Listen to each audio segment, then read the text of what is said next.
Okay. All right. Matthew Finch, how's it going? How you It is been? good. Good. It's been good. It's been a good week. Good little things. Got some projects wrapped up. There's one that I'm Nice. finishing up probably in the next few days that I'm pretty excited about. So that'll be good. Be good things. What about you? Nice. Anything exciting on your palette outside of the streams? Been streaming, started a new Hmm. contract, which is cool. So getting some money in for my new business. So we're putting more money in the ads. We're getting a consistent amount of email subscribers, which is nice. There you Um, go. it's actually very cool. Like we've put so little into the ads and we're getting like very high conversion. So Hmm. Um, now we're just gonna keep like putting money into the ads. We started the core ads, which would be cool. For those of you guys who don't know, I have this like question answering tool for electricians. That's like seems to be helping people out pretty well, which I'm excited about. Hmm. Um, and definitely want to go with different careers. It's a vector database startup. So you know, but anyway, that's what I've been doing this week. But what's more interesting is less our lives and more so the greater ecosystem. Hmm. Here, I want to talk about the AI doomers, the AI Yep. bloomers, and the everything in betweeners. That was so much better in a different stream when it actually rhymed. All right, yeah. All good. Well, first, what's your for those of you guys who don't know, Matt is like, and if join the Discord just to like chill because he's an AI extraordinaire and has been sort of like an AI mentor to me this past year, and also just general very good friend of mine, and yeah, like we're gonna get into it. So what's some topics you want to talk about? So one of the things that I thought was interesting, this was actually coming out of the Discord, was I believe it was Kevin, and we were kind of talking a little bit about like the concept of like trying to solve like societal problems. That this actually kind Yeah, of piggybacks off of some of the stuff we were talking about last week with the control people, but these concepts of like trying to use technology to do good.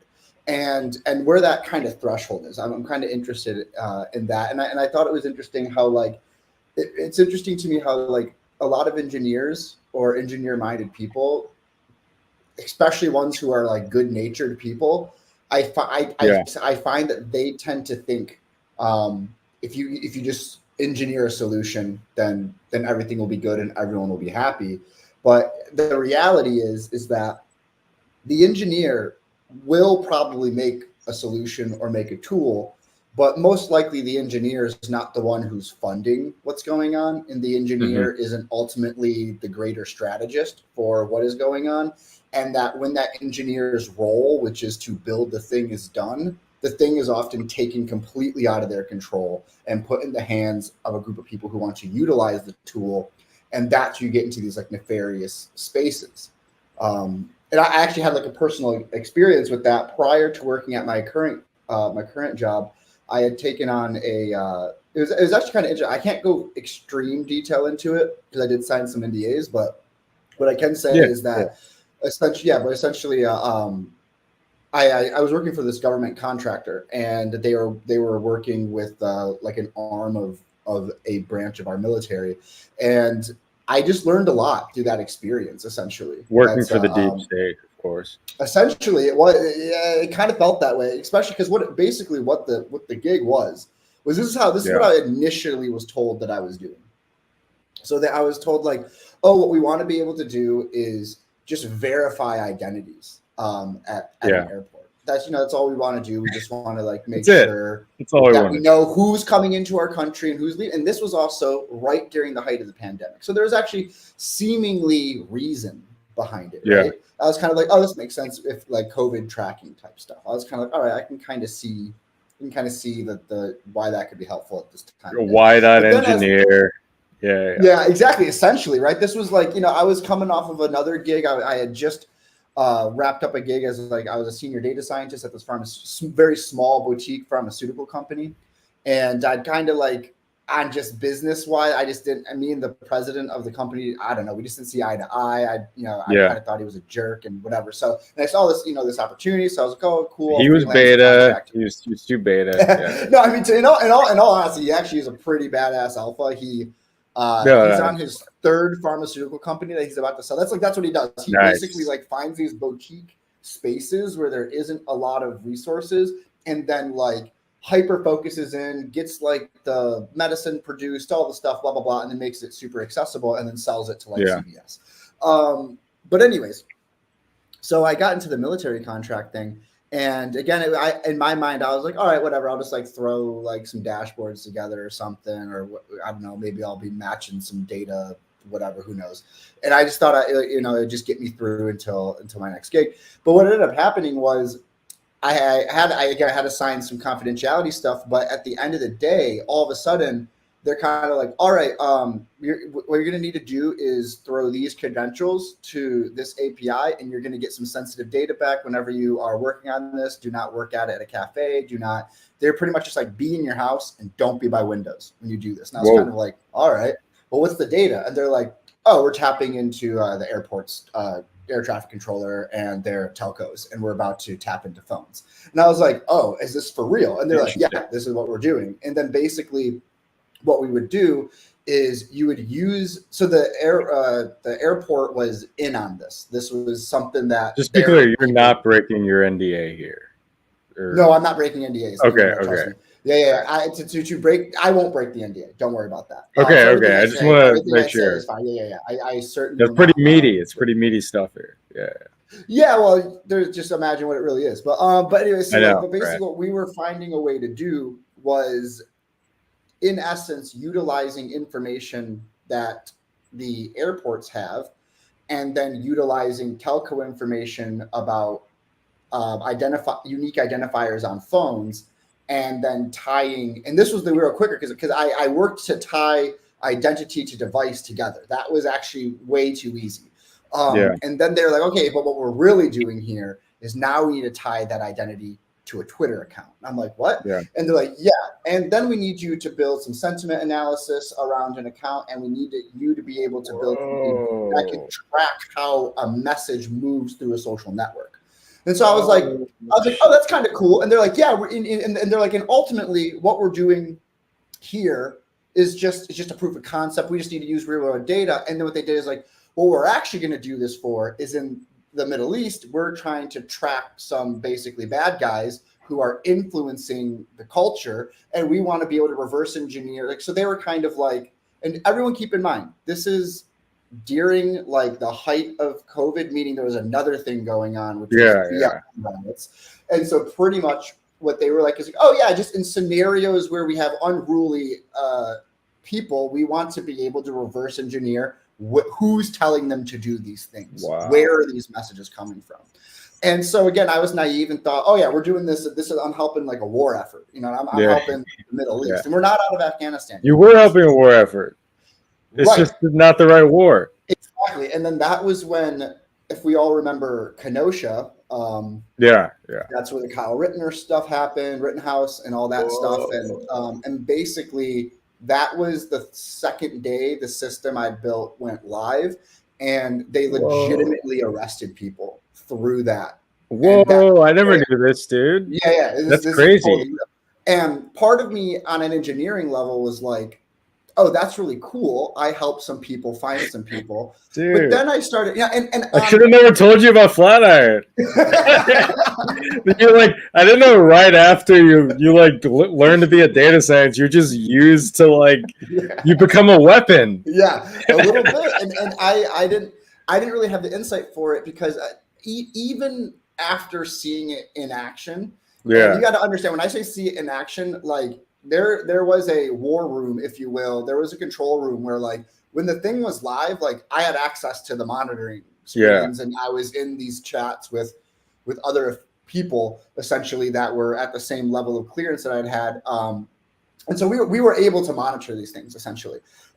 So I saw it happen in real time, and I actually thought it was useful because in one of the particular scenarios, we were actually able to track this specific message that was being repeated by a lot of accounts. We actually found the origin of that message, and the origin of that message was through an account that was primarily operated on a desktop computer states away from where the message was like being used to like instigate people and get people moving and calling for people and asking for people to meet at a location. And people were showing up, and that location was right where the riot took place. So, you know, there's these interesting things. So just to take a step back here, because we're talking about like a lot of concerns around like the future of AI and AI safety.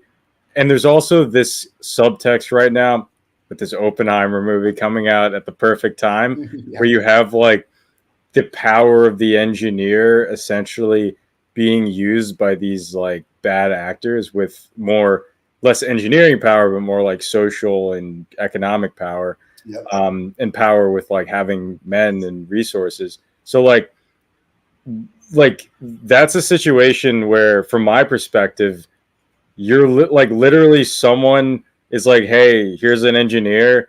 I need this like form of like literal like top down social control power. I'm going to build it. I'm going to implement it. And that's a microcosm. And that's a big event, obviously. But like where AI and AGI and all these things can go is like huge. So it's just what you're saying is almost a proof to the idea of like, yeah, like maybe there's something to this power being, and not just because the algorithms you use are probably like pretty normal, but it's like, or I don't know, but like it's you know, I could probably like figure it out. Anyone with ML background could probably figure out these things, but it's like this power. It's not about the technology, in my opinion. It's not about the technology. And let me know what you think about this. It's about who wields it. Who are the men that are making the choices with this engineering power? You know, exactly. And I think that's the key. That's the key realization, because this leads perfectly into like why I left that job. Yeah, I mean, it paid pretty well. I had access to cool stuff, like no doubt, like definitely. And part of me on one level, I wish I still had access to some of the stuff I used to have access to, but it really wasn't worth it. And personally, I love my career now, and I love what's going on. But basically, it just became clear to me that this whole little mechanism that I'd built, which was essentially a surveillance mechanism, like leveraging public data to spy on people, is essentially what was going on, with a little bit of access to like telco data and stuff like that. But nuts.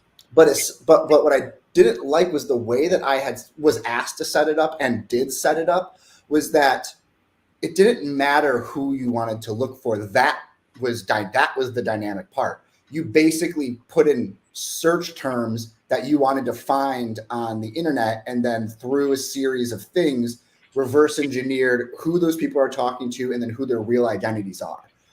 And that's where it gets scary, because maybe I agreed with the group of people that I was working with at that time.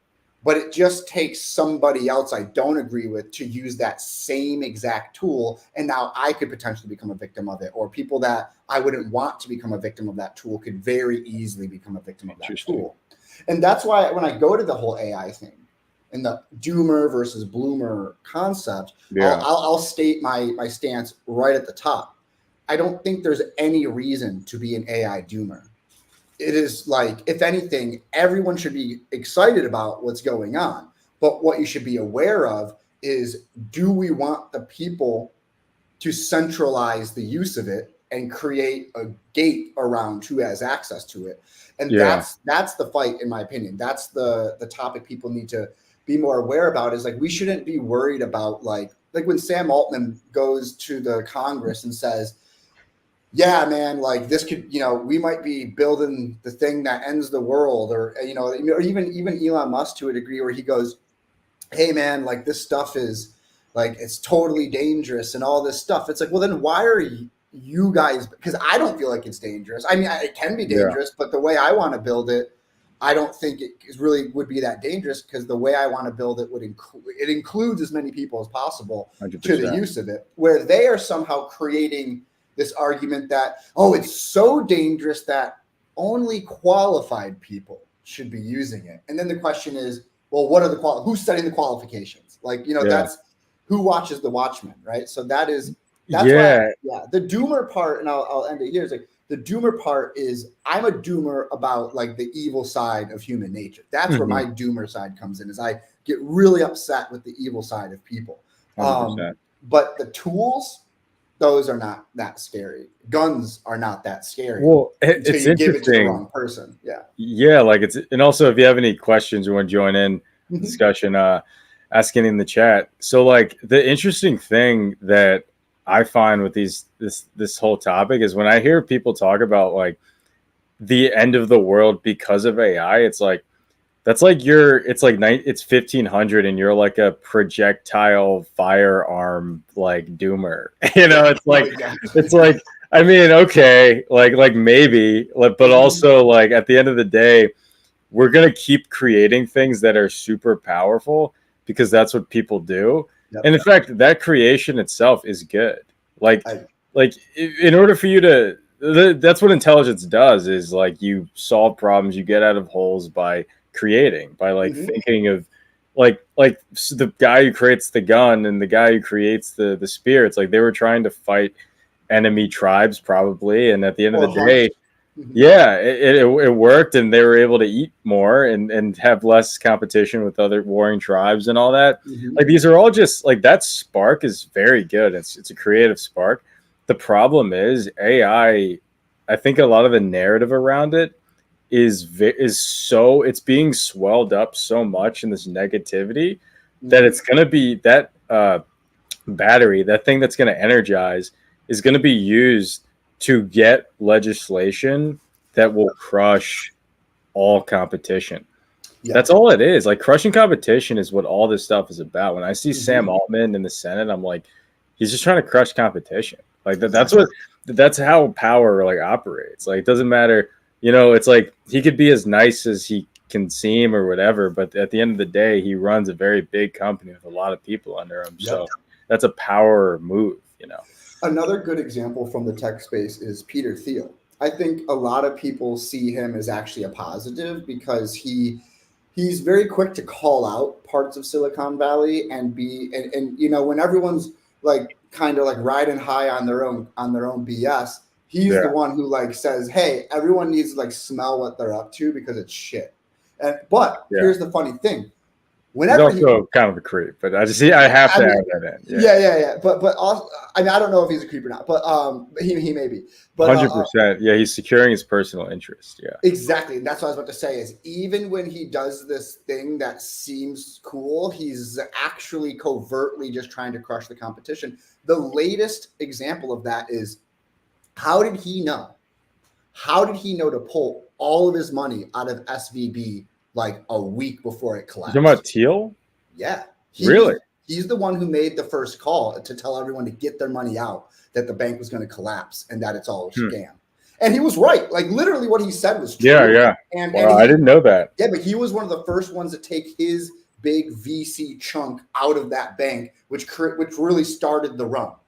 He had to have had an insider that was probably at the company that was like, yeah, we're doing like, there's like shit's hitting the fan, Or he knew the corruption was going on the entire time and was in some fashion benefiting from it. And then in an opportunistic moment to win over social favor and create a kind of virtue moment where he's protecting people's interests.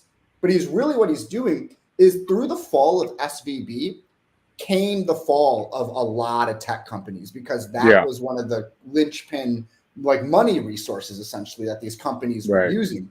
So shortly after we see the fall of SVB, we get the AI war between Microsoft and Google with like pushing the LLMs out fast. And we get the kind of quote unquote ending of the pandemic where all of these like kind of mass hirings were backfiring on these companies and they have these mass firings. And so it's just kind of like all of that stuff happened in a very short amount of time, like within like a 2-month period. Like kings were made like basically like whole kingdoms were flipped over because of that. And so I just don't think when you see that big of a shift happen, I don't think it's particularly natural. I think The I method agree. in which the fallout happens is natural, but I think there's a spark and someone's pushing that into motion. And that's, and it's like that whole thing, you just, transplant that whole idea onto the AI thing. And it's the same thing. You have these people saving us from ourselves, but in reality, they're like just limiting us from reaching some form of potential. Yeah, and I feel like this whole narrative of like, okay, you need the people who understand how it works to create legislation. Like that's such a, and then by the way, I'm not against like expert opinions or any of that, but Right. it's, look at Edward Bernay's, like in terms of like the rhetorical devices used for control, the expert is such a powerful tool. It's like you get the expert to come in, the expert is approved, it's the approved expert that approves and has a similar ideology as the lawmakers to come in and then essentially co-sign and agree, so the population, the NPCs, can be like, yeah, oh well, I mean, he knows stuff about AI that I don't know. But on the average person, like AI isn't even like, this isn't really anything. Like ChatGPT is kind of cool. It didn't change their lives, and I don't think it actually will change much. Like in the next, I think what's actually going to change is, well, and this is a greater conversation, but I think a lot of the things that are already happening when it comes to behavioral targeting, like essentially media companies creating content to get you consciously aware of certain narratives, so you talk more in your life about these things. That's really what they're trying to do. So all these things are going to be centralized. That's what I see, and we are talking about this a little bit earlier. That's what I see a lot of the dangers with like OpenAI and all this, and Microsoft now, making Bing search and all these things becoming centralized, is now they get to that engine to push out content based on issues to you is now going to be in an LLM that's accessible to like everybody, that is tuned to not just sound like an HR and correct you, but it's also tuned to direct your consciousness towards something else. Not to sound too hippy dippy, but I think that's the real problem. Right. Yeah. And I think the way that I like to talk about that is like, I just think about it as ads and entertainment content. I think that it's really funny to me that, when you look at the effect of these LLMs, you look at the effect of Stable Diffusion or Mid Journey or these different image generation, and right down the line, my prediction is like late October into November, we're gonna see the audio LMs like really blow up. I mean, they've been around. There's like Jukebox has been out since 2018, 2019, which is an OpenAI model. But so we have these things that can create awesome MIDI or audio, and they just haven't, it hasn't hit the market quite yet, but it's starting to, right? We're starting to see some of these things on YouTube. They're starting to pump them out as it becomes more usable. But it's funny though, because most people aren't like, I'll use LLMs to write an email to my friend. No one's doing that. They're still writing. They're still writing their own email. Now, some people might be making a point out of it, being like, I'm writing this email with an LLM. Isn't that cool? But then it's just more about the novelty. You know what I mean? They're also just making it into content for them. Yeah, exactly. Like, exactly. And that's why right now the big AI scare is actually coming from Hollywood right now, right? And all these writers. I mean, we maybe touched on this last time we talked, but it's just kind of like, I'm not that concerned. It's like, okay, so like some writers are like upset. It's like they're doing this to themselves is how I see it, because they're part of this guild that has decided that if they want to go on strike, no one can write. And it's like, to me, I would just be like, well, I'm just going to go write anyways. I don't know. Maybe I don't get it. Maybe I don't get it. But let me just say, it's like, but like to me, the fact that the big fear is that our entertainment is going to be, I'm like, all right. Right. It's like, whatever. It's like, to me, I want to focus on like, how is AI being incorporated in military weapons? Like, how is AI being incorporated into smart infrastructure of our society? when we say smart infrastructure, are we saying like infrastructure that is surveilling us, or are we saying like infrastructure that's like aware of itself so it doesn't break and can rebuild itself, or what does that all mean? That's the thing that I want to see people talk about, not like I didn't get to write the new Marvel movie because the AI did. And I'm like, yeah, dude, the AI has been writing the Marvel movies since like 2008, in my opinion. Also, dude, with manufactured consent, like, I don't know if a lot of people know that concept, but these writers are essentially a form of AI. That's how uncreative and intellectual a lot of these people are. They're just positions in a machine that is like Disney, you know? And but the thing that I find so fascinating about what's happening now with the thought of AGI, and I was talking about this a little bit earlier, because everyone pitches AGI the same way. It's like, okay, it's a super intelligence that can essentially solve like any problem and do anything as downstream from that. And when I think of that, I'm like, well, realistically, like if we get out of the like our nerdy perceptions around it, which I have, and every engineer has, of like, oh my God, it's so powerful. If we get around that for a second, what actually can do things in the world very efficiently? Humans. I don't see AGI as the problems people talk about as a development of like, you're going to have a supercomputer with arms and legs. I'm going to see it as you're going to have an AI that's trained on the hive mind and slowly actually literally controlling the behaviors, which we saw with the COVID debacle. That's the best way I'll say it on YouTube. But like that it's a system in which they can actually train people's behaviors and get feedback using new data sets, which you're posting online right now and on Twitter, and then keep retraining these neurons. And I think you mentioned, I was mentioning the people as the neurons. You mentioned something that was interesting. I forgot. What did you say? Basically, I think that the tools of society are the neurons. The policy right. are the neurons. The things that push our behaviors. Because the way in that analogy, it's like the output of these models are the desired expectation of our behavior. So like because you got to think they're trying to equalize the society. They don't want society growing at a pace faster than them.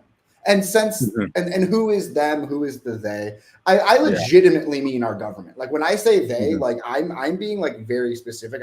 I'm actually also saying that. I just want to be clear. Yeah.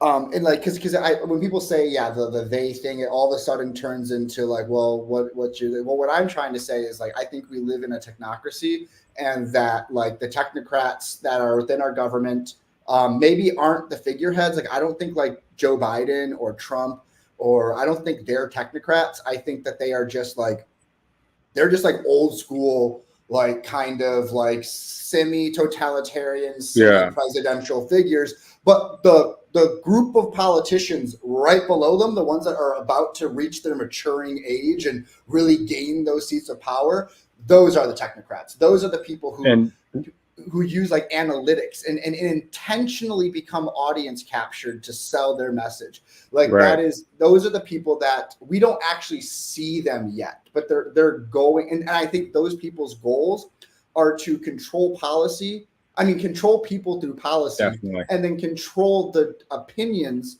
or the manufactured consent of the policy through content and through how we are perceiving the world. And I mean, TV is trash. The internet is trash, but you gotta work on it. But one quick thing I do want to mention: the NitroPython. I worry about LLM being so subtle in advertising that they use keywords and large distribution of outputs, paragraphs where the user couldn't detect advertising if they wanted to. So that already started happening with the advent of BuzzFeed and that phase of that mid-2000s phase of the internet, where native advertising became a boom. And native advertising is really just the concept of your content is the advertisement. So every article you see that's like top 37 orders at like McDonald's by like insert rapper here or whatever. It's like that's content that's actually engaging some end person but it's also an advertisement. So now, so sort of what you're saying is like they can now generate native advertising to just like the nth a million infinity degree. Yeah. And what's interesting is imagine that, and you can also have partnerships that are generated content. And imagine if they generate, this concept of like heaven banning. Imagine Yeah, tell me about that.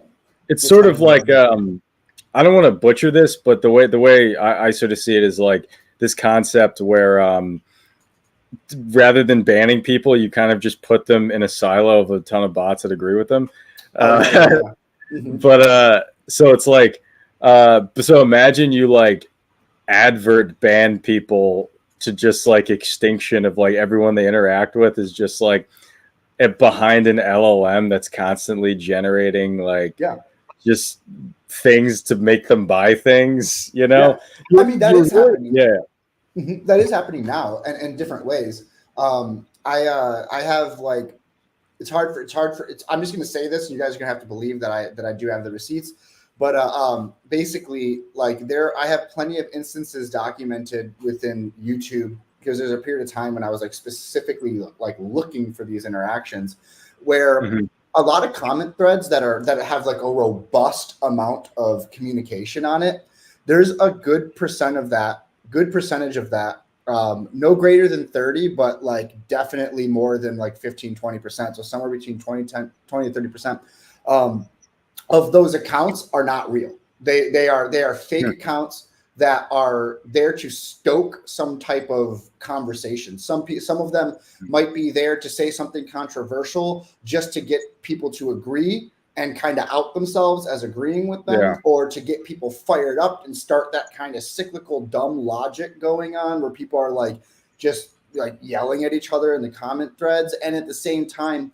some of it's just kind of like benign, but is pushing you in like a subtle direction. Race baiting bots, absolutely. Those are extremely 100%. Real. And so the way I like to think about it is how the ad auctions work on news articles or in Spotify when you're listening. Like not everyone hears the same commercial. When you're on YouTube, not everyone sees the same commercials if you don't pay for premium. And basically those commercials are informed by they are informed by your behaviors on the platform, essentially. Yeah. So and then with news articles, it's really your browser's behavior, and they're paying attention to like a lot more going on, right? I know you know this fairly well, but it's like, just take that one step further and be like, okay, rather than like have a silent auction of like whose like advert gets in front of you, now it's like, let's A/B test this person with a variety of like demographic personalities and see how this account interacts with those things, because then that's going to tell us more about this person and we can siphon more information from them. Yeah. And I feel like all the mechanisms for behavioral tracking and understanding are now just becoming super, super good to the point that it's actually like, it's more when I see, we were talking about this a little bit before, but it's like, now it's time. I didn't fully understand this. I thought that like I was seeing OpenAI and all this is like naturally like occurring, but the more I think about it, and the more I was talking to you, I'm like, oh, I guess it's more so time now to release this big LLM, because like now you have the data and the infrastructure to have this centralized way of utilizing behavioral tracking, and now you can have the feedback loop with the content. And now that content you can like push it in a direction, and you can be able to, and what I mean is the generative content, whether it's bot forms, kind of like what you're talking about, or it's literally generating articles or generating media. Maybe eventually, maybe in 10 years, they generate like a Hollywood movie. I mean, that's a little crazy. No, they will. That's you think? Oh yeah, 100%. They're already. So real quick, I'm done. Take. Oh, I mean, I think you had a few more things to say, but just to like again, take this idea in your own mind and think about the implications.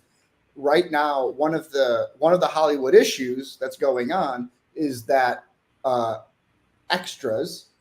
When you are an extra on a movie, there are a lot of movies right now that when they're being made, for you to be an extra, you have to sign off your likeness so that in the future they don't have to pay extras. In the future they can just pull a random like photorealistic generated like Unreal Engine 5 type body and create extras out of that and create variations of the Oh, that's faces. cool. And to be honest, it's not a bad move for a business. Like I personally don't have a problem with that. Maybe we should be paying extras. I don't know. I mean, I'm not going to have too hard of a stance on it, but yeah. So take that idea and you can see you can align it with what you're saying. And the way I look at it is like, and this is why I think a lot of people don't see this. And it's, and what's so fascinating is like all of these concepts. Because, and what's that guy's name? Leahy, the guy on the that George Hotz, and it was his name Leahy? Yeah, It's okay. Yeah, I can look it up to be exact, but it's something along that. And I don't know his background or what he's done, but I feel like he was espousing a lot of the same rhetoric that I see that I think is actually pretty like juvenile. Actually, when people talk about these topics of like technology going wrong and society going Connor. So I think a lot of people have a misunderstanding of human nature and the capitalist system that we're in. Yeah. And I think, and I'll break it down in the way I look at it. And this is mostly from working and just being aware and sort of seeing my role in these things and at companies I work at. Part of why everything sucks now and everything's dull and then why everything is constantly going towards this like back in the 90s all the video games were like awesome, right? And all the video games now are kind of the same, like that type of thing, is because the way our system operates is we're actually the perfect system to evolve with entropy, capitalism. That's not a pro-capitalism thing. I'm just saying the way in which the energy is dispersed in our society is every single business is trying to get the most repeatable design with everything in your life. And that goes with the creative industry, which is where the dullness comes from. And that goes with school and how to educate people. It's constantly trying to get a repeatable system that is eventually just like not, there's no like energy centralized in the air. You can't have like one guy who's like making crazy insane art in Hollywood and like you can't have like 100 different like I don't even know, like the most crazy director, like the most like creative awesome director. You can't have 1,000 of those because the reality is really powerful potent ideas are really unstable when it comes to the market. So the way the capitalism works is that it just stabilizes everything. Yeah. So you don't have these like centralized high energy, high creative sparks. You just have dullness. And that's not even an anti-pro. I'm just saying what it is. I don't think that's actually what capitalism is doing. I think that's what regulations in the market do. That's my take. I think unfettered, true free markets is highly competitive and is very susceptible to like nepotism and certain like kind of like whoever's the most, essentially whoever's willing to crush the most people will win. Most dominant force. Yeah, and so I think an attempt to I think the regulatory systems come from an attempt to say, hey, we don't want this person just with the biggest gun coming in here and owning the market. Yeah. But then you realize over time that the regulatory system is the biggest gun, and they're doing that very thing. They're coming in with a very powerful weapon, and that powerful weapon is laws.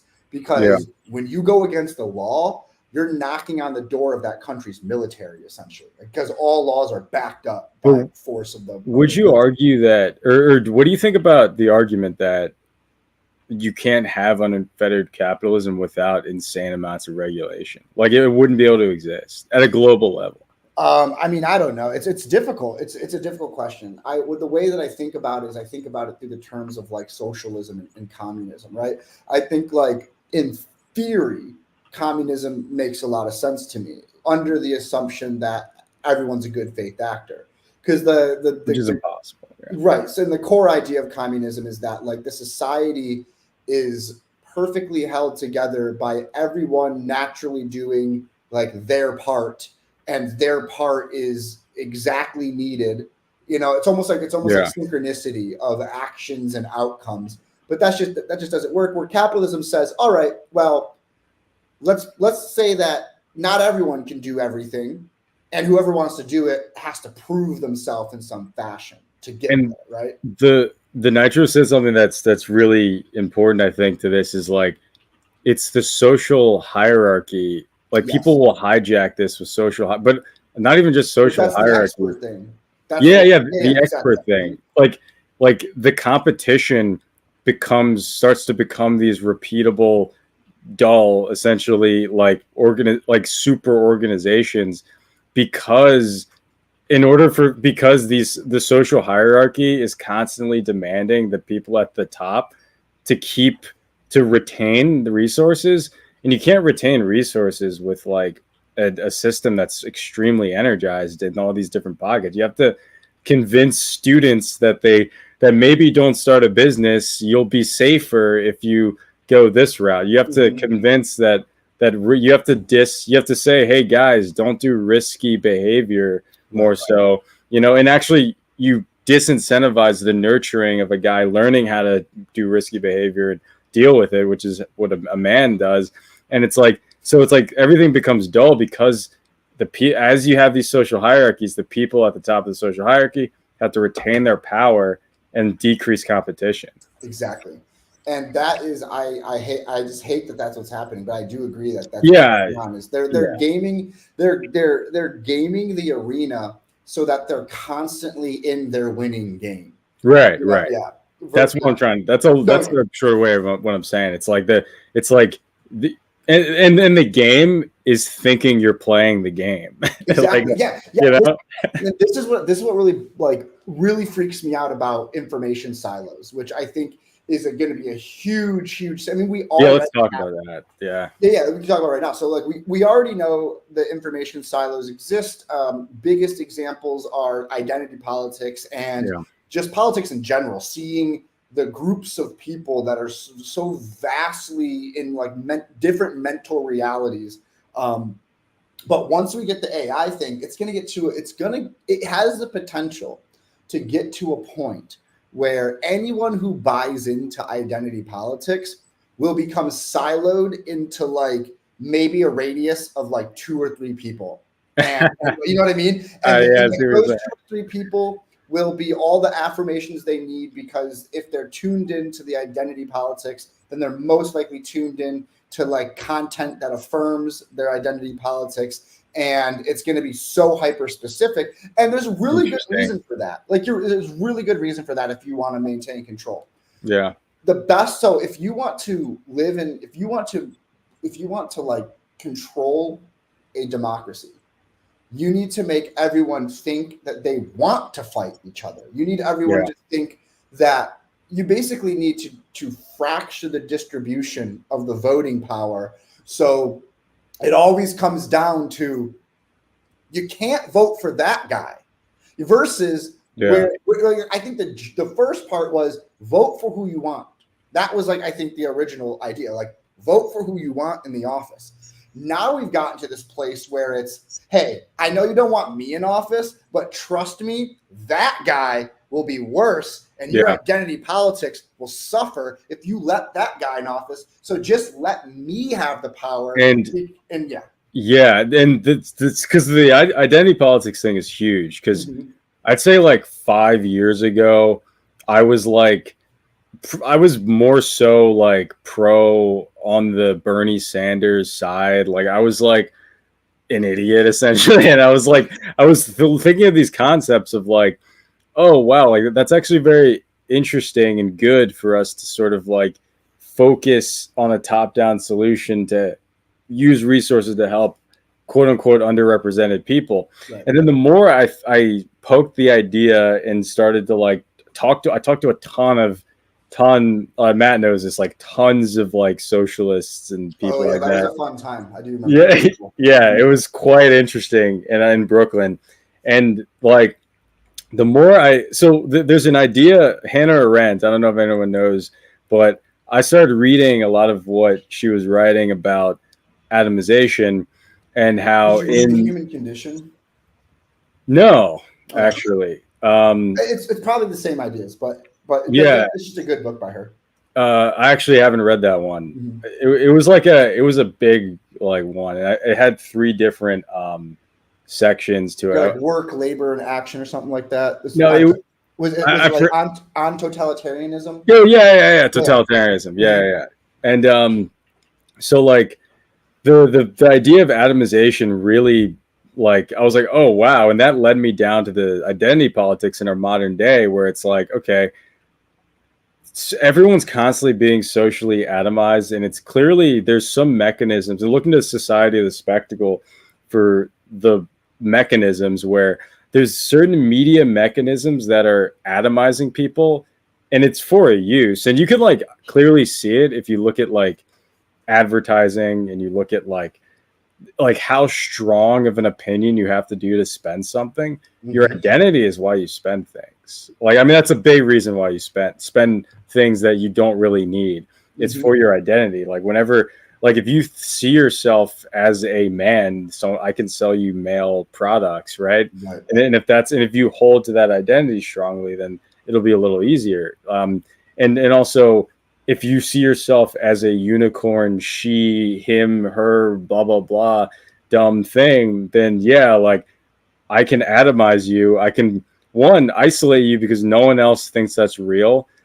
Keep you in a state of fight or flight because you every time you engage with social media, you're seeing things that are re-traumatizing you.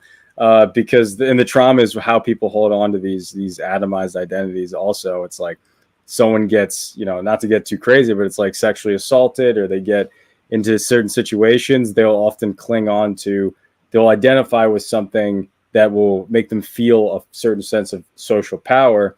Yeah. So it's like the news feeds, which I saw firsthand working at media. I know it's a long spiel, but like at these news media companies, I started to see at this time, I was like, oh, actually, like, this is on purpose. like news media companies are constantly trying to traumatize people and energize them, and it's so that it's so they can buy stuff that are, and it's so to keep I don't know the right word, but it's like you keep dividing up the amount of identities there are until it's like infinity. So think about it like this. There's a huge phrase that got really big, at least in my early youth, and now this phrase is used in a variety of ways to justify identities, and that on a spectrum, right? It's this idea that we don't have these polars, we have a spectrum. Okay, 100%. Maybe that's true, maybe that's not. I don't really care. I'm not going to get into that. But now let's think about data science and how this relates to that, and how this could clearly be used. If you want to cluster data points, but you only have 2 centroids that are relatively on opposite sides of the graph, it's going to be really hard to truly pinpoint from your analytics like what each dot is put to. But if you start adding more centroids in between and dividing up the space, you're going to start to see more and more clusters that are uniform, and then you'll be like, aha, that's the group of people here. So when you have an infinity amount of identities to choose from, that you can make them up daily, you can change them daily, then like now you can hyper watch these clusters, and you can sell to them, which is one thing, but the biggest thing is you can message to them, which is what informs their narrative, which informs their behavior, which then changes society. And what's fascinating about it is like, it's at first it seemed very obvious, but then like I would be like, well, that's like kind of crazy. And then like the more you see things playing out, the more you're like, oh, actually, like eventually, like especially with this bot silo idea, where it's like, okay, if we power up AI enough, we can actually just constantly be creating endless profiles online, and we can produce realistic content from these profiles. And I mean, you're already seeing it with like this AI girlfriend type idea where it's like eventually people might even consent to it. It might be that like people are like, oh, like I keep getting triggered because no one believes in my gender on Twitter. So now you're gonna like go to your heaven band. You're gonna go to your heaven silo where everyone agrees with you. And for me, I'm like, they can do that, but the people doing that, I think, need to be held accountable. Like that's not like that type of behavior of like trying to literally put people in silos as like a government and or whatever corporation, like that's like borderline illegal. Like, so, but here's the question: what if it's presented in this fashion? All right. So bottom line is that this company, like, we need to do things that make this company profitable so that our shareholders get their ROI on their investments and we make the stock market happy. I'm speaking from terms of a public company. It's a little different on how this works with private companies, but with a public company, so let's package it like this, right? So we want to make sure our shareholders are happy. And then somebody comes in and says, hey, you're wasting all this ad money on like 10,000 people who are never going to buy it. We've studied. Trust me, like these people aren't going to click your things. They're not going to engage. They're not going to buy. But here's what we can do. If we just get like a slightly better understanding of them, then we don't even need to forget them. We can just change the messaging of your product so that they'll buy it. So the company goes, hey, no, this is actually a really good idea because this isn't about social control. This isn't about government. This is about, I need to make my shareholders money, and this is going to be the best way to do it. So I'm actually obligated to do this. Now that's the top.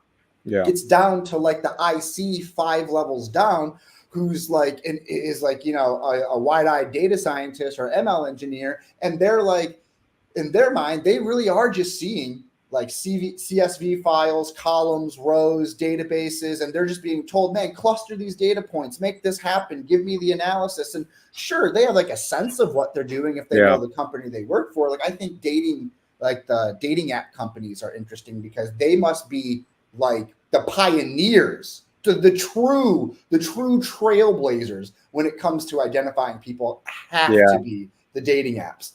And this is pure speculation, but in the same way that I built a system that was then used for reasons that I did not consent to and didn't like it anymore, in the same way that Oppenheimer built the bomb and then it was used to kill people, and especially what we know now about how government agencies do reach out to social media platforms. It's like let's just put a little thinking cap on here.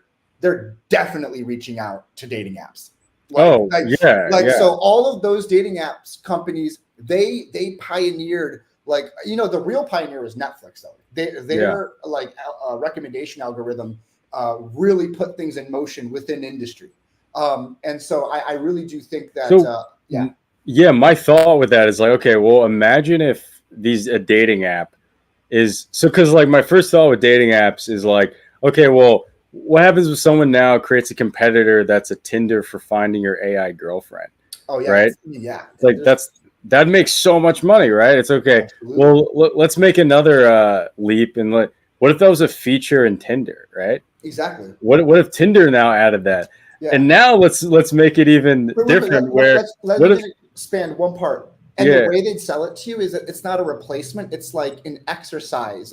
It helps you get good at sex, right? Like, or whoever you're interested in, right? Whatever. So that's step 2. So what if step 3 is, because we know like the numbers on the people that actually meet up versus not, it's like probably less than 5%, you know, like the guys that actually wind up meeting up. So let's take into account what happens if you have that. You need to keep re-engaging those 95%, and you put like 100,000 different AI girlfriends in your feeds, and these guys are now talking and engaging and having possibly even like sexting with these AI bots. I mean, I think your constant engagement. probably that, right?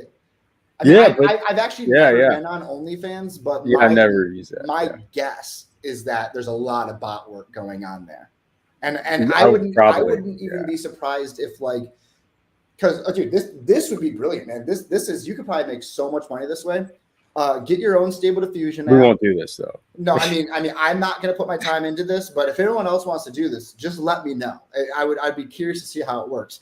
But all you would need to do, scrape Pornhub for still shots of bodies, and then that's all you need. Right. Just utilize people who already don't mind being nude online. I'm very against revenge porn and deep fake stuff like that. It's very bad, and no one should do that. But if you're going to go and scrape the internet of what is already, consented to be out there, then you take an LLM of like, you can train it on some type of data set. You make the Stable Diffusion local, because I bet you anything that is a model, a foundational model, probably has levels of filters that probably will let you make some of this stuff.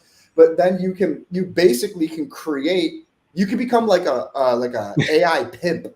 You know what I mean? Yeah, Where you have like all these like AI versions of girls, like just using an online interface where there's no physical action even needed, and you just get them to pay you, right? Like dude, someone can do that, and they can probably make a lot of money. People probably are. I mean, like we're not so unique to think of that. There's probably people that have been working on that for like 2 years at this point. And it's crazy, like how easy. That's why it's so. I don't want to get too like preachy here, but it's so important to get control of your indulgences and things like that, and have self-control, because that's really like all this stuff is like there's just the guys end up basically only talking to AIs, never actually learn how to pull real girls. It's true. That's funny. But yeah, it's like our society is really just like a lot of, and it's part of the dullness thing I was talking about, but it's really just a lot of like enemy combatants trying to get your attention. Because it's the free market. It's the free market. And the way they try to get your attention is with all these like boom, boom, boom. Go, you're addicted to X. Here's a slice of that, repackaged in a way to make you feel like it's not an addiction. It's like no real girls. Yeah. Like we'll have a future where Tinder's just like, it's really just like a feed of fake girls that your behavior with them will just be meant to sell you stuff eventually. Yeah, exactly. Actually, there's like a South Park did this amazing job with this idea where like they there's an episode where they're like they're in the future or something. This is one of their more recent episodes. And one of the characters has a girlfriend named Alexa, who's obviously like the Amazon Alexa bot. And basically what happens is like they get into these big fights where he gets all emotional. And then like in order to like calm her down, she would like tell him advertisements of things he can buy. Yeah. and then he would buy it, and then they would resolve the fight. And he would have been like, all right, Alexa, order me a lazy boy chair. I guess. Yeah. Like it's just like, it's so like funny. That's not that far from reality. No, but that's what it is. Yeah. I think you're right though. It's like your vices will be your downfall. Like always. 100%. And the other thing too is like when the world is, see, to me, I used to push back against like when people say like, oh, everything's so dull now. And I had to take some inventory, like why I'm pushing back. And for me, it's like, I was one of those kids where like, you could never ground me. I mean, you physically could. You could be like, go sit in your room. They could take everything out of the room, and I would go find the corner and be like, 2 walls meet. That's crazy. Angles are insane. Yeah. You know what I mean? And I would just spend, you entertain yourself with your mind. And I think people need to exercise that. People need to exercise starting off being really bored and getting themselves to a non-bored place with zero technology, with zero anything. Just do it with your mind. And then you'll realize that to have a dull content, to have a society of dull content is actually something you can leverage if you're creative enough, because you'll be able to know exactly what the bullshit is, because it will be the dull shit. You know what I mean? Like you'll come this and be like, it's like bad food. Like bad food when you taste it because you know what good food is. Now, if you had no idea what anything was, probably eat shit all day and not Yeah. realize it because it's triggering like these dopamine reactions and taste buds. And what the AI doomers like don't understand is that at the end of the day, like you're in full control of your like world. Like this the concept that that's what I was talking about AGI. Like you're not going to see like AGI that can build a spaceship, in my opinion. That's not going to ever be useful to the system. You're going to see an AI that benefits the system more and more and more. And that's an AI that essentially is fine tuned to take advantage of whatever indulgences and vices you have to get you to work for them and for their stupid companies. So, Jared, scrap every blogger, web hacking, and train Llama 2 to do that and just break into so many stuff and sell that to the Pentagon. I mean, well, everything on the internet the Pentagon already has, so they might not care. Yeah, if I do anything that the Pentagon eventually has interest in, then I'm gonna have to go into hiding because I don't want them to know anything about who I am or a tiny box solution. So the tiny box solution is. What do you think about the tiny box? You have your own adversarial AI. Yeah. In a very Hotsian way, I love it. Like there's a part of Hots that is truly a marvel. Like it is fascinating. There's some things I don't agree with him at all on, but his solution where the only way to drown out noise is more noise. I actually agree with that. It's kind of true, yeah. Yeah, because it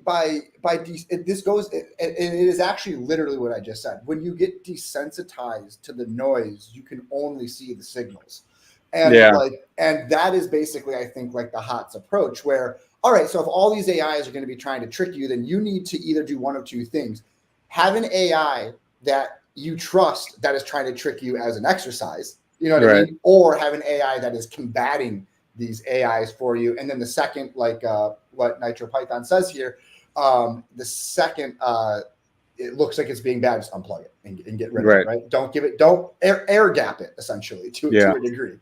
But what's your thought on it?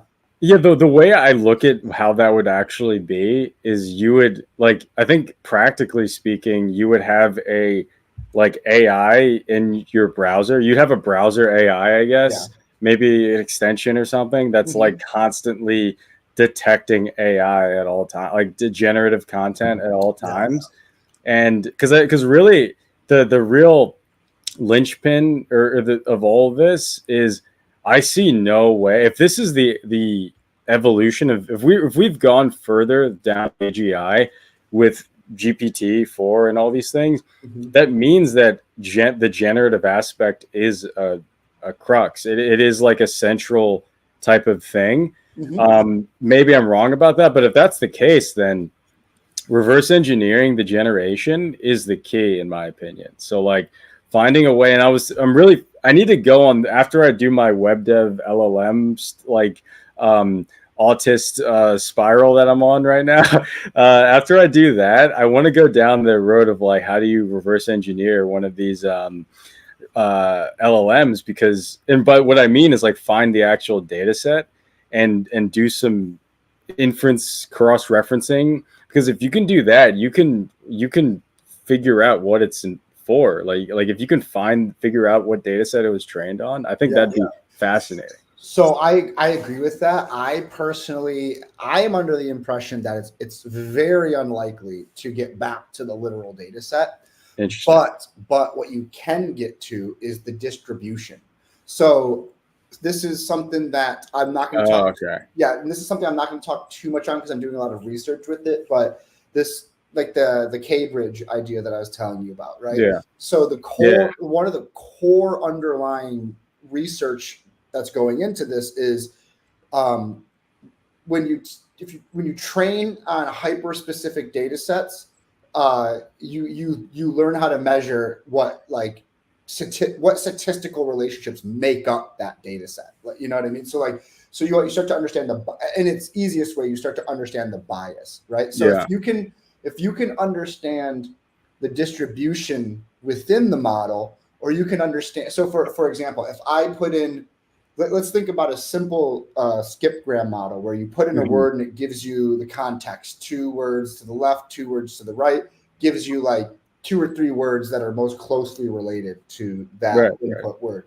If I put a political figure from X party in, and the closest things that come out of that are negative about it, and then I put in a political party of the opposite side and I put it in, and then mostly positive words come out, then you should have an inkling that whatever data it was trained on skews in the direction of negativity towards the other person and positivity towards the other. One other little trick you can do, once you understand how to interpret the distribution, then you just look at the feature space. And so with language models, it's words. There's a finite, or tokens. There's a finite amount of tokens inside the model. And once you learn how they are how the relationships are distributed among them, you could, in theory, begin to make facsimiles of the data that it was trained on without actually knowing the real data, because you have all the things that make it up. I think we're under this impression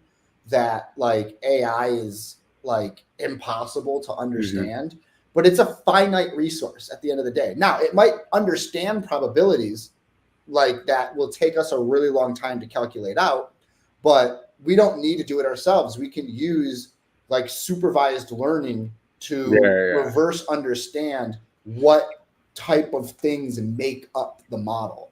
It's really just it's a distillation. It's a distilled model of God's realm. Is really so. It's like, hey Jared, one question: can you do research about the quantum coding and key skit?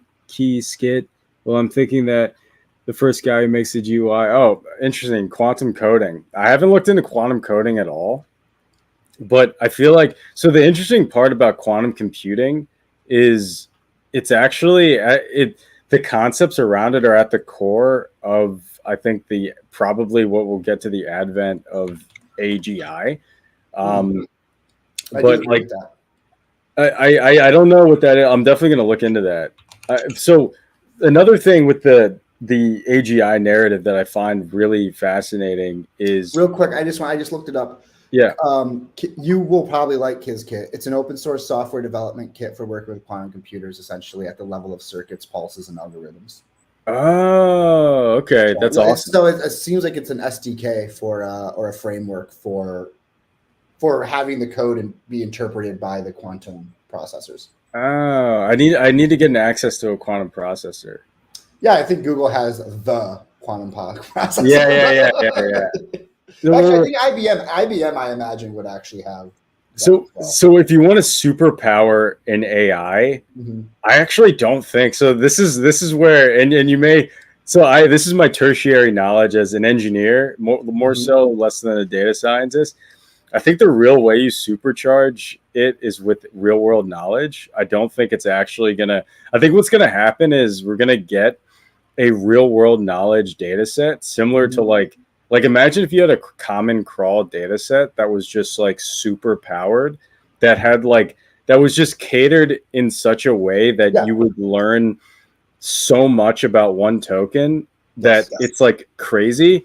And I think you would use that off of like some model that we already have, maybe, like it's not even that complicated, but it would take tons and tons of labor, probably with real life human feedback, maybe, or that's not what it's called, but you know what I'm saying, reinforcement learning, human feedback. But like you would use like some real labeling I think it would take a lot of labor to get the data set, but I think you would have a supercharged data set, and it would just be like, and then maybe in order to make the data set, you need like 1,000 GPT-4 or 5s running, or I don't know how it would work, but you get like a crazy data set, and then you would make, like, what if you could just train like a normal, just like a base like transformer model with it? I don't know. That's the way I look at it. But I feel like that's what they've done, right? Like they've used the realest data that they have access to, which is stuff put up on the internet, JSTOR, scientific communities. I actually personally, I think the internet's not relevant for training these models. I actually think like you could probably just use all the textbooks in the world and would have a way better model. Because Really? it's just around factual information, and all the language is learn all the, because to me the whole idea of like trying to capture the web, in my opinion, was about trying to unearth the statistical probabilities of words being together. But dude, I remember the joke when GPT 3.5 was out. Like there was this joke where it's like, dude, this just sounds like a bunch of Redditors, you know? Let me poke at that a little bit, because what if there's knowledge in between the inaccuracies on how people talk about core factual knowledge? Like what if these conversations on top of, like, if the textbooks are the true knowledge, like what if the conversations about the true knowledge unearth the real power on what will make it like have meaning, I guess. Yeah, so I think to me with that thought, like first it's like if you go the textbook route, it's a very slippery slope to expert land, you know what I mean? Because then who's writing the textbook, who's doing blah blah blah blah, all that stuff.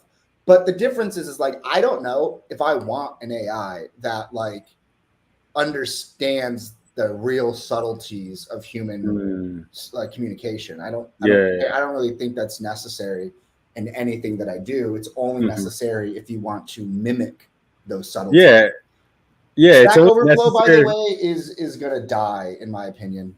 Stack Overflow's. Did you see those graphs recently? The second they released Overflow AI, it was just like dunzo. Like, dude, the magic to Stack Overflow, even though the mods are kind of dicks sometimes, like it's about communicating with the community. It's not about talking to a robot. Like, well, you know what's funny about Stack Overflow is that the problem with it was you're kind of talking to a robot because you're just talking to some nameless engineer, that there's no backing surrounding it other than like their previous score.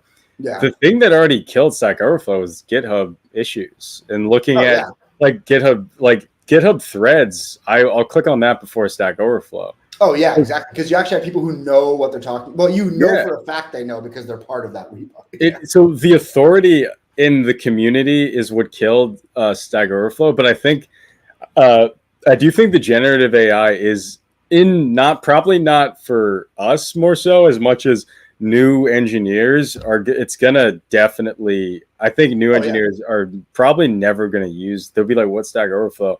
because of like ChatGPT and all these things. There's been times where like there'll be like some simple method that I've just forgotten from like the pandas library. I'll be like, wait, how do I do this one thing again? I don't know if you have this. If you guys don't have this, it's actually kind of interesting. Google gives you access to their experimental labs. You can sign up for it, and basically it gives you generative output in your Google searches. It's the same thing as Bing, but it's actually way better. Way better. Like the Bard thing for. I'm assuming they're using Bard. I don't really know what they're using. They're just using OpenAI's API. I hope not. But no, when I type in how to do whatever in pandas, they'll give me a code implementation, and it's yet to be wrong for simple things, for like 2-3 one-liners, just to basically using the library the way it's meant to be used. The AIs are very good at telling you that, but solving a creative issue that needs a lot of domain knowledge, still not good at that. I think the creative part is where AI. This is where like I think a lot of engineers, when they're talking about this, kind of forget is that there's no creativity without math. Exactly. Like that, like it's just not like human beings, we're the creative ones. We like even if you look at AI covers and all these, the cool thing is that they're saying, oh, Goku singing like this song, like the combination of these ideas, the intuition behind that was creatively like thought up by a person, and then that person went and did this thing. And like that, I don't think The interesting thing is that takes like an insanely complex intellectual mind to do, and I don't and think they'll ever do that. and emotional intuition. Emotional intuition, yeah, That's something that animals and human, well, because I do think humans are animals, but all of us that I are don't, but creatures, yeah, well, a form of animal. I don't think we're like heathens, but I don't think my basic yeah, thought, on that real quick is just that I don't think we're separate from nature. I think we're an aspect of nature. So to me, when I look at an animal or a plant, on some level, I'm like, we are sharing something common, but my organism is just doing this other thing. Whereas the fact that trees can talk to each other and distribute resources amongst themselves through their roots, humans don't seem to be able to do that well. But humans can like build cars where trees can't build cars, but they can right, distribute their resources pretty efficiently throughout the earth and roots. But there right, was something on that I wanted to touch, the generative AI. Yeah, there's going to become a point. I think of AI like my joke lately is like the Marvel Cinematic Universe is like the perfect metaphor for like what's happening with AI. So in 2008, we all got to see Iron Man, right? mm-hmm. Now, Iron Man wasn't the first superhero movie. Prior to that, we had the Sony Spider-Man trilogy, the Sony X-Men stuff, and of course, all of it's based on comic books that are from like the 70s and 60s. And of course, all those stories are actually allegories. Like a lot of them are like the hero's story Right, from Greece, as well as basically political metaphor to talk about cultural plights of the time. But we get to Iron Man in 2008, and at first, everyone's like, this is so cool. Wow, it's something that I know and love, but in a way I've never seen before. How yeah, cool. Now that's AI, right? It's yeah, language, it's everything I yeah, know and love, but it's coming out in this novel way. right, All right, within a decade, the Marvel, based on literally due to money, and I think that they probably took too big of a bite and didn't whatever. But anyways, because of money, it became more profitable for them to churn out whatever it is they're doing now. I mean, the last few that I've seen, just total trash yeah. I movies. don't watch Like it anymore. yeah, I mean, and not even just like, oh, it's like a bad superhero movie. It's just a bad movie to the Yeah, point where yeah, like these actors you can tell aren't even in the same room. They're just being stitched together, like just terrible. And I think that's what we'll probably see with public AI, is my guess. Because interesting. as they try to control and safeguard the data sets and what goes in and out, and it's not just like an organic scraping of everything, it's these Yeah, like highly curated agenda-based data sets, is like all of a sudden you're gonna just like the AI is gonna be telling you something and you're gonna kind of be like, it's stupid. You're just gonna be like, no, I'm not. I mean, hopefully, maybe I'm wrong and everyone gets sucked into it, because I mean there are still yeah, a lot of Marvel fans out there, so it's very possible, it seems like. But I wanted to go over to one thing really quick. I do think that the real key, a huge commodity, is going to not necessarily be the data sets themselves, because there will be like artisanal data engineers, people who have unique data sets that, you know what I mean? I think that will mm-hmm. be kind of a thing where it's like, hey, if you want to solve these types of problems, this data set has the answers. Give this Right, one to your model, right? Almost like a thing that you can get from the internet for like a plugin or something, right?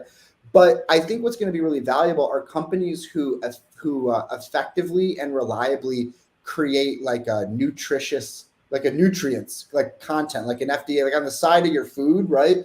It's supposed to tell you what's in the food, and it's yeah. supposed to tell you the impact of that on your Oh, body. yeah, yeah. And so like I'm pretty sure there already are companies, and they're just like probably in early funding phases right now, but those companies are going to make a lot of money when they create a process for it that's efficient, that is reliable, to be able to, so like every data set, like imagine if every data set on Kaggle or on Hugging Face or whatever, what if there was like a little like card that was like, here are the basic topics inside of it, here are the general reasonings, here are the biases, here Interesting. are the things, and then you can choose and be like, no, I want a model that has a little bit more of a lenience on this idea, but is really strict about this idea, and I want to put that into my model. And like, You want the real doomer black pill.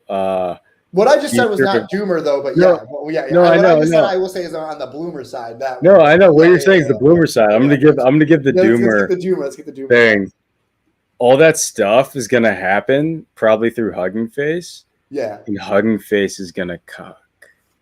they're gonna pull a Docker and just be Yeah, like, all they're right, gonna this is sell out. $80 a day now. Oh, not even that. No, it'll be free. It'll just be fully controlled by the worst people you can. I'm like that's the. I'm not saying that's happening. That's gonna happen. I'm not gonna say.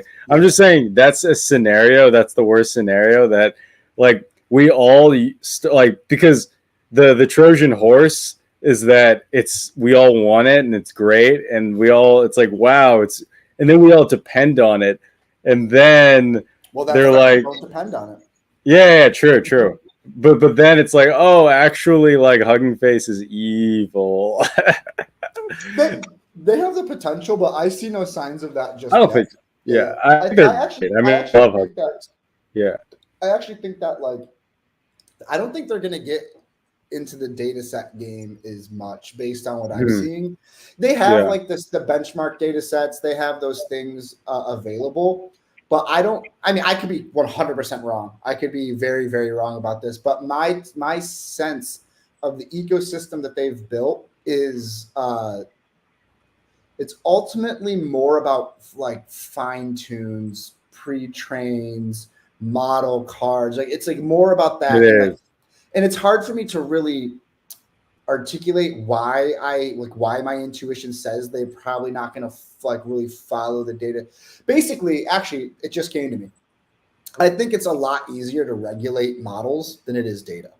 If I was a company that was just housing public models and I created some type of regulatory system of who allows like how a model is allowed to be uploaded or what you have to do, then that takes a lot of responsibility out of my hands, but also gives me the infrastructure and access to all these things.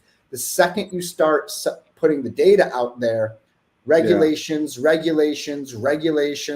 are going to be hitting them hard. They're going to be a target for like a lot of companies that will want their data sets. There'll be a target for international and clandestine hacking systems. Like the second. So what you're saying is the value isn't even in the models; it's in the data set. It's the combination of both. But the underlying, because basically, like it comes back down to this, which I think is so funny. It's still just data structures and algorithms. The data structure is the data set. The algorithm is the model. It's all it is. And what we know is that you need them together to work, but they have their roles, right? Like models are a specific statistical mapping through a series of matrix transformations and vector like scalars and all that stuff. And then through that processing, it distills the data in a probabilistic fashion so that, well, depending on, this is Gen AI. If you're doing classification or something else, you're not generating, but either way, models are just distilling relationships from the data set. So yeah, the data set's clearly super important, but without the model, the data set is just too big for us to consume. So it's just a weight. And well, no pun intended. I meant like a paperweight on the desk, but yes, it is also a weight in the sense of it's a weight. But yeah, so that's why I say I think they're hand in hand, and I don't ever think it's a chicken and the egg. I think at certain times, like for example, now that models are super easy to get a hold of, they're less valuable, and that's why with Llama 2. They didn't tell us what data set they use. If you notice that, nobody knows. And so the fact that that's a sign that we are entering the data. The data is more important now because. Dude, my tiny web dev LLM intuition, I think I might validate it. I might if I keep going. That's my whole intuition. Is like if you have a powerful data set, you can sort of like you just keep adding more knowledge to the data set, like your own domain knowledge. And then obviously once you get into the multimodal side of things, then you have a whole bunch of power because you can use an image to train a language. So you could use sound to make images. You know what I mean? Like that. The real multimodal thing is awesome, but it's going to be crazy when that one hits the market. I think they have a few years behind industry doors to work it out. But yeah. What do you think about, because the AI doomer and the AGI safety people, I feel like there's a lot that isn't said about the reality of what could actually do a lot of things they're afraid of. And the reality is there's a mechanical element to actually having this like beast like AI.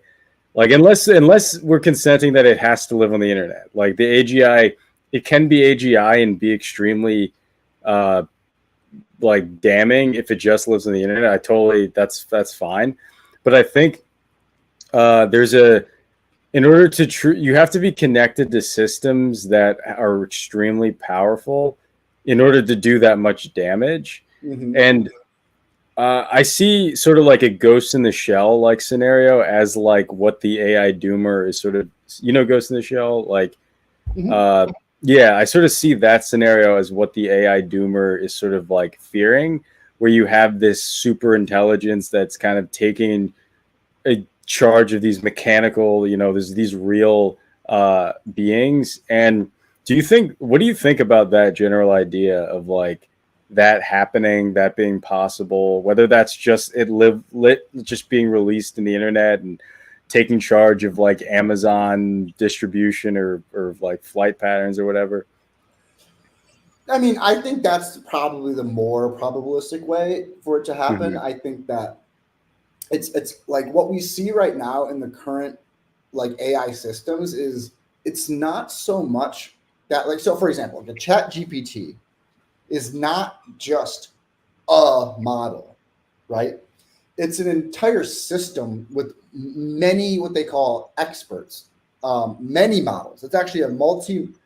Yeah. It's an ensemble model is what it is. I almost said multimodal, but that's not what I meant. Some of them are multimodal now, but it's basically, I think the lessons being learned right now in the industry is that just a bigger model doesn't always matter, and that you can, and the more general you get inside one, let's just think of in a one weight context, it's actually more advantageous to have like some like kind of hyper tuned, like have like 100 hyper tuned models that a larger model like routes the correct thing to the correct one. Interesting. That is going to be a lot more advantageous than a single model that has everything in it, because you get this catastrophic forgetting. You get this, this kind of like things get missed, or it's not, you know what I mean? You can't interpret it that well. You can't control the probabilities. So I think that what we'll see is we're starting to give AI, like we went really far with the large language models, but with reinforcement learning and other methods, what I'm seeing now are smaller multimodal models that have tools that allow them to action in the real world. Yeah.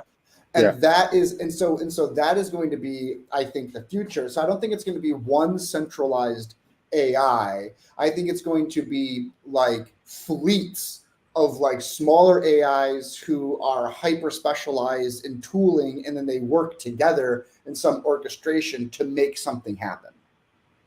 And for these tools, like, could a tool be searching the web to get to find information, or is it like okay? It's like a routine. But yeah, it could be a routine in that sense. But I would abstract it down one more level, and I would just say like it's the ability to intentionally send a signal with like an expected real world behavior. So like that's what it really means. So that yes, on some level it might mean like, I think the tools that they have now that at least I'm kind of privy to is that there are models that are, it's like aware that it's like not right about something, so it can go search the web, get the right answer, incorporate it into its model, and then update what its answer is.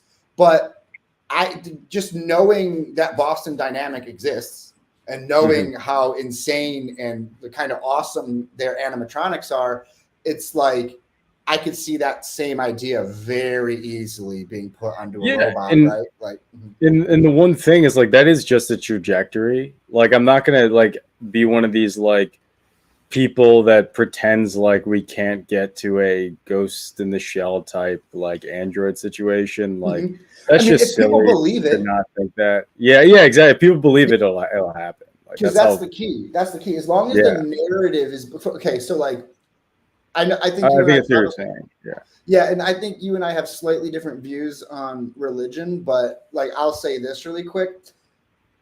Religion worked because they got everyone to believe it, right? Like that was the thing. Whether it's real or not, I don't really want to have that conversation. Yeah, I see what you're saying. But within society, when everyone believed the religion, like the Pope was God, I mean, was king, if you will. Right. You know what I mean? But now, because not everyone believes it, religion doesn't have the same power, even if it's real, right? Even if there is a single God, the power has been lost in society because the narratives are different now. But I would. So if we, Yeah. Well, what's fascinating here is like, when this is where we get into consciousness and why I think like we've almost been like in our society, I know I have been like massively disincentivized to talk about certain spiritual concepts and like metaphysical things and talk about consciousness and in terms of like mass consciousness and things like you that. gotta follow the science, dude. Right, yeah. But I think that's what we're lacking so much. And the fascinating thing about what you're saying is it turns out what people's consciousness drives towards actually, I mean, alleged, winds up manifesting in weird ways.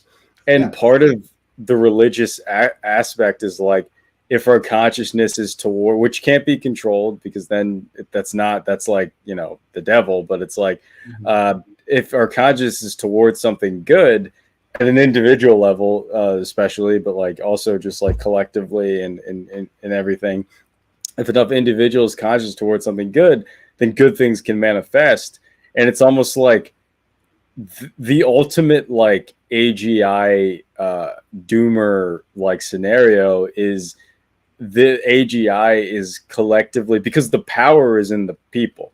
So the AGI is collectively shifting consciousness to do self-destruction and mass like chaos and all these things, which like you could say, okay, well then that would just mean that like we already are the AGI collectively because we're already doing that. But it's like, okay, but what if the power that we have to self-destruct as people is just centralized with one guy with like or like five guys in the government with like a little wand trajectory?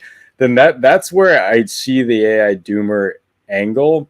But then like the whole thing is, most people I hear talking about the AI doomer aren't talking about it like that. They're talking about the AI just thinking to just kill everyone randomly.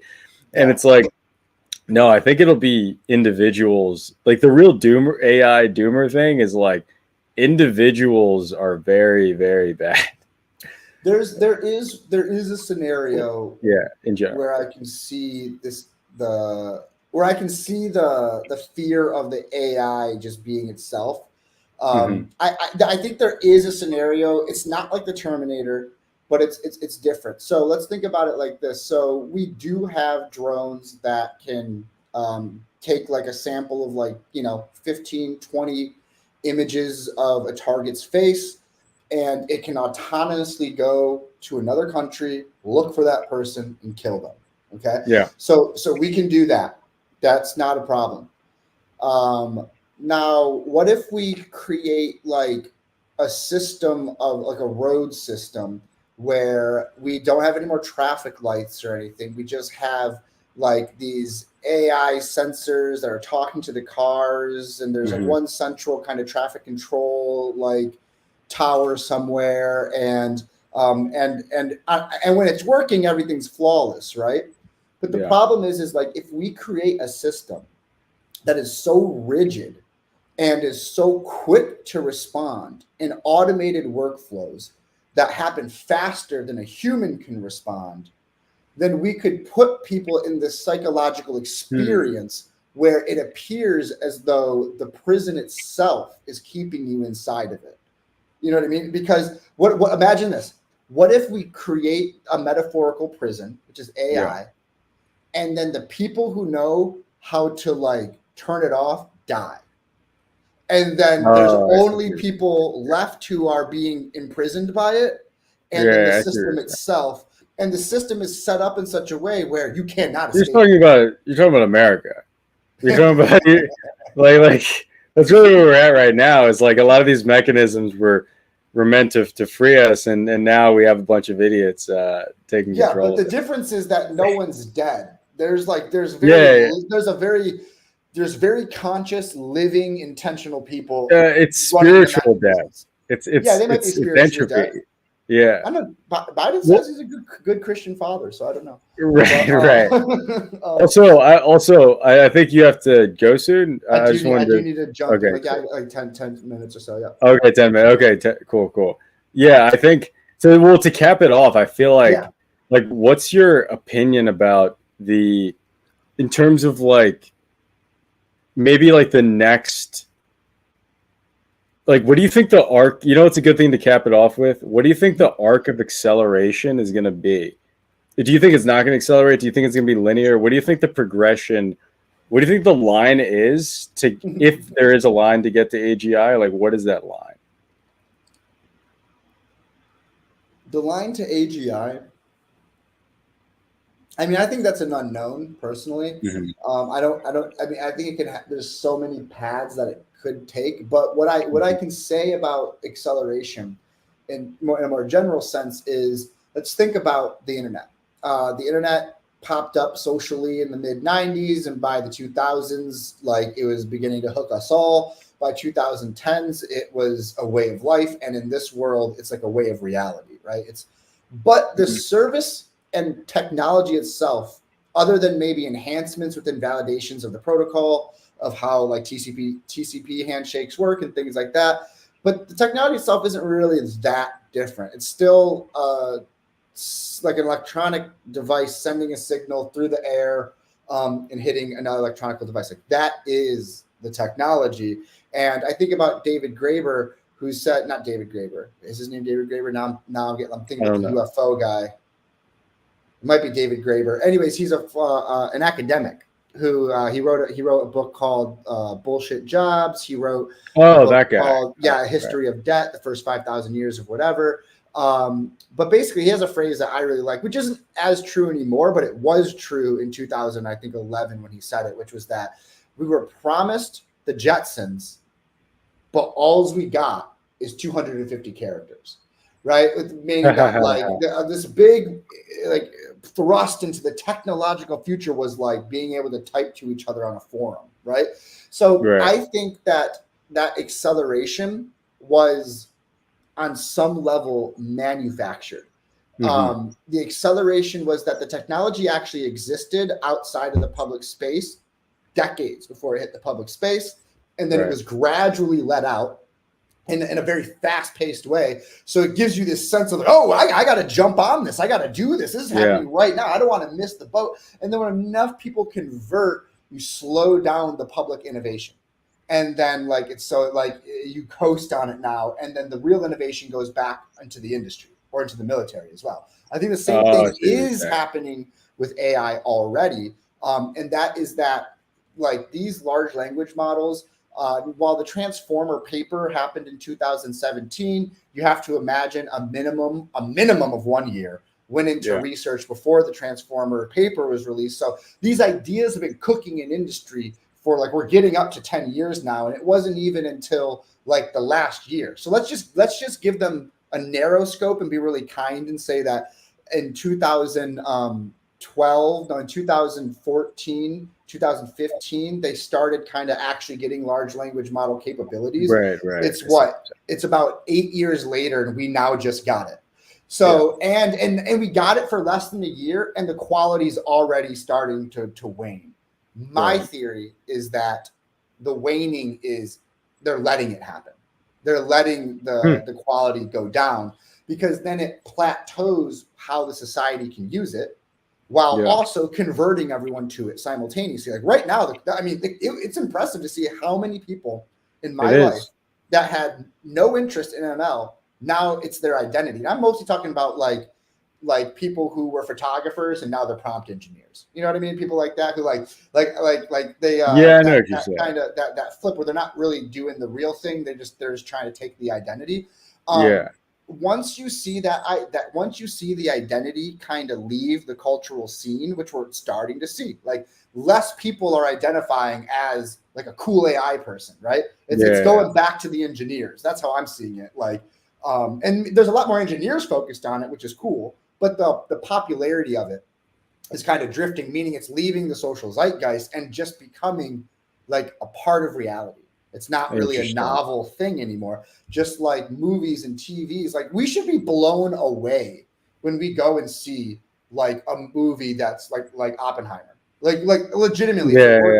But we're just whatever. Movies are movies, dude. At this point, movies are movies. Like whatever. You know what I mean? And AI is going to do that too. And that's where I think things get scary. That's where my doomer side comes out. Is the second we just accept that this is part of reality and that we've hit the height.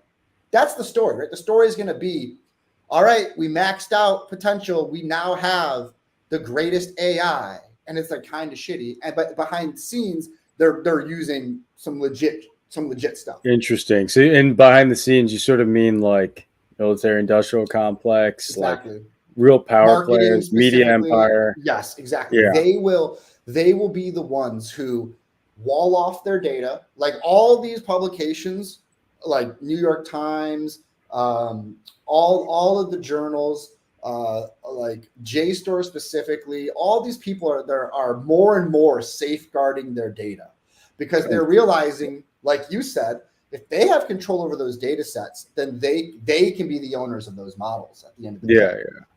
And so, yeah, I ultimately think that what's going to happen is it's kind of one of these. We're going to pop and it's going to plateau. And a lot of us are going to be living here, but like behind the scenes, it continues to go up. And then what's going to happen is like in like 20 years, they'll let the moment of AGI happen. And then they'll let us basically know, oh, we've been doing this for the past 15 years already, but we're just going to let you in. My thing is, they may not be that powerful to have that much control. That might be the plan, but like, I think, especially when we're talking about like computing, I think computing, especially like just the whole advent of it, when you go to like Steve Jobs and you go to these like random people just popping up and like making huge shifts into the ethos. But was he random, and did he not maintain power until his death within the industry? I mean random as in like 19-year-old Steve Jobs. I don't mean random as in like 84, he's 30. But it also isn't that random because if you actually look at yes, it's random in the sense that he's just one of the peoples, but like he was like straight up hanging out at the like Palo Alto, like he was like 100%. Around all these people, all these thinkers. What I mean is not random as much as like, I mean like uncontrolled as in like, and I'm not saying that he was like, there wasn't even that much of a system back then, I guess. Like when it comes, I mean, there was like DARPA and all this stuff, and there are these like actors that are trying to use the internet to do whatever things. But like, what I mean is like, it's so uncontrollable, the amount of creativity that there is in the computing world. Oh, okay. Like that itself is so uncontrollable, right? That I don't know.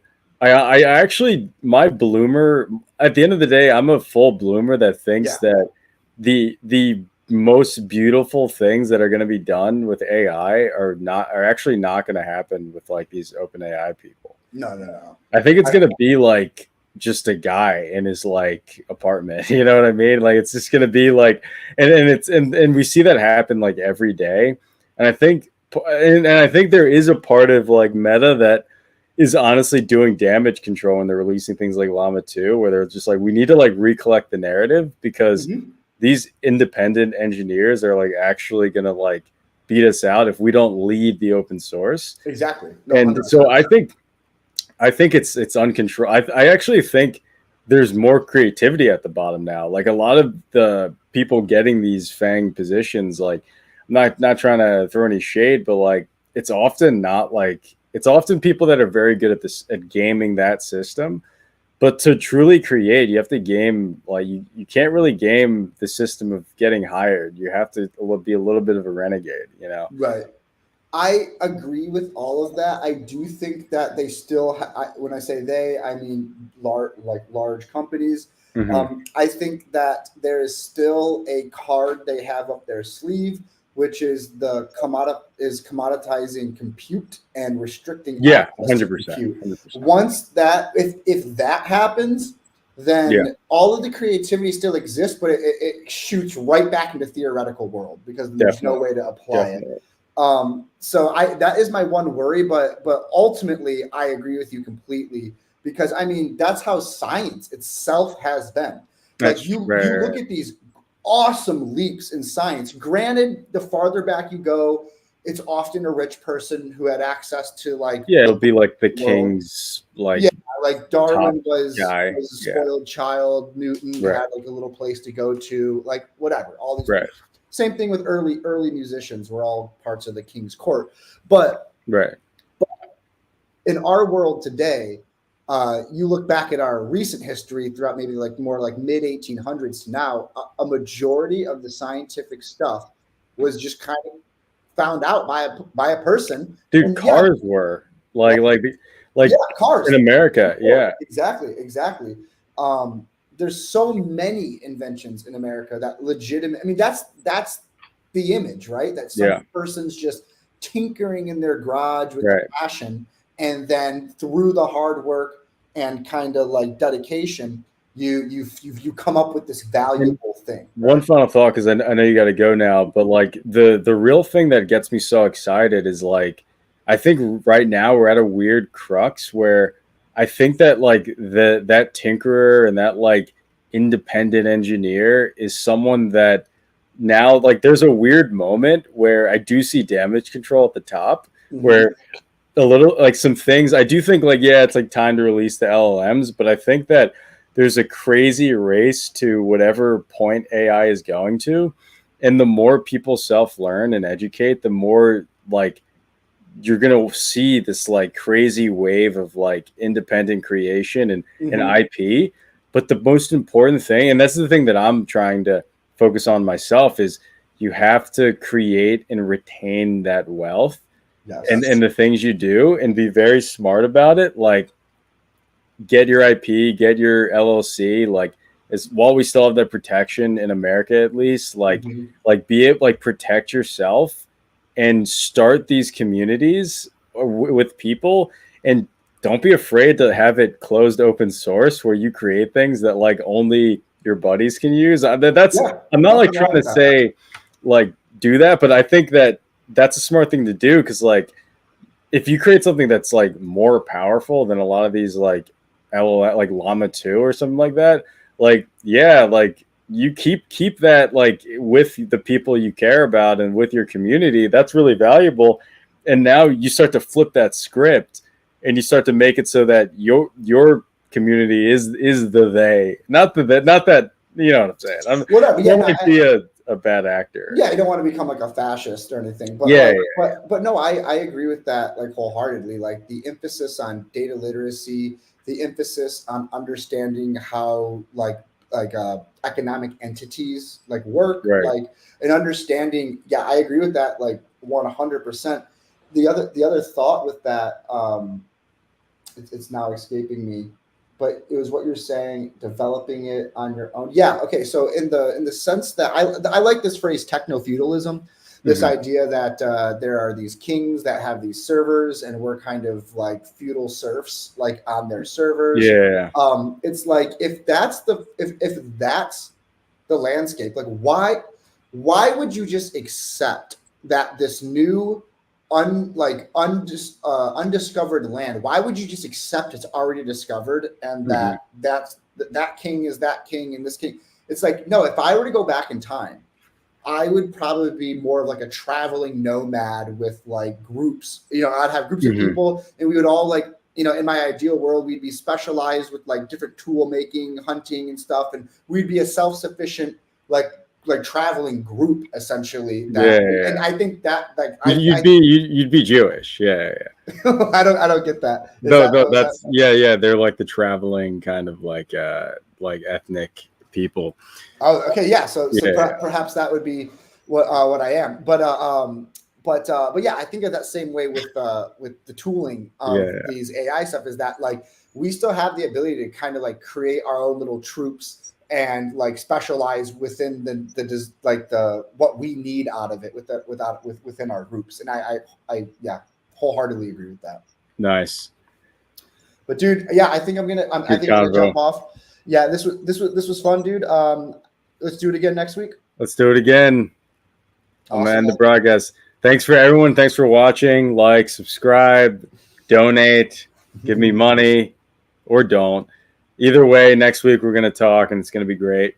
And I'm gonna be doing way more coding streams, so I'm gonna be coding like every day. So pretty much. All right. See ya. You all.